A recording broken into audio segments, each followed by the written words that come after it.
Here's a 3 by 3 system. It's three linear systems, 3 linear equations, 3 unknowns.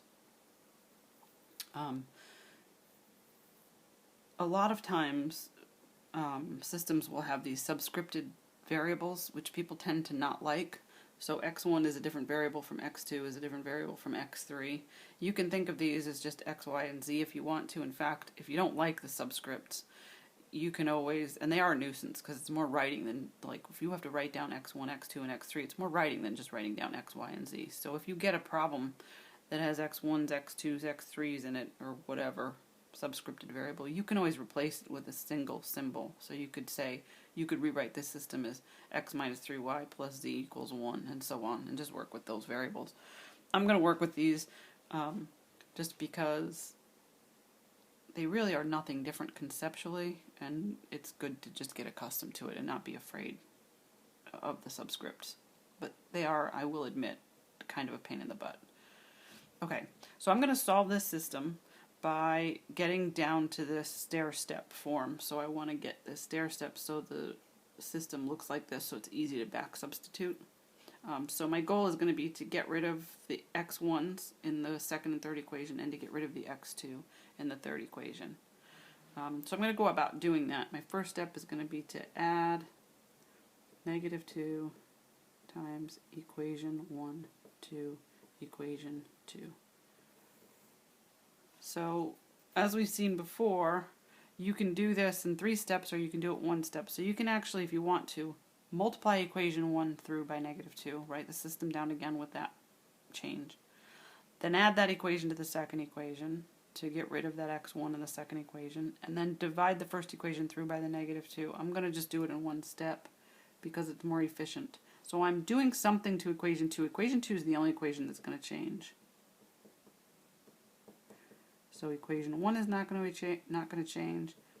Equation 3 is not going to change. Watch me try to write and talk at the same time. It's pretty good. It's like walking and chewing gum. Okay, so it's equation 2 that's going to change. So I'm going to do this plus a -2 times that, which is going to be 0. It's 0x1, so that's why I picked the -2 times equation 1. This plus a -2 times that. -1, 3 times a -2 is +6. -1 plus 6 is 5, so it's going to be 5x2. This plus a -2 times that. -2 plus a -2 is -4.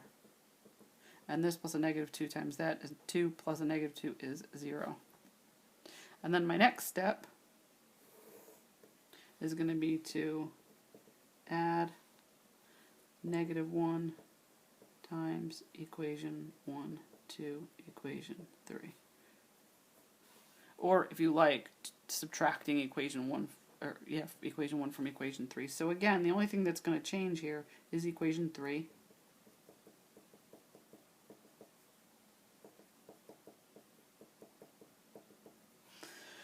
And so I'm going to be doing this plus a -1 times that goes away. This plus a -1 times that is going to be 5x2. This plus a -1 times that is -4x3. This plus a -1 times that is going to be -1. So I'm well on my way to this stair step. I've gotten rid of the x1 in both the second and third equation. Now I want to get rid of this x2, so I'm going to... So my next thing is going to be to add -1 times equation 2 to equation 3. So in this step, the only thing that's going to change is equation 3, because that's the only thing I'm doing anything to is equation 3. So I'm going to have the same first equation, same second equation,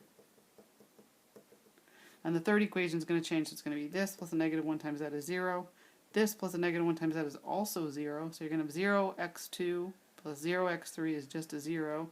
And this plus a -1 times that is going to be -1. And here we have an equation that is never, never true. And if you've run into something like that and you've done your algebra right, that means the system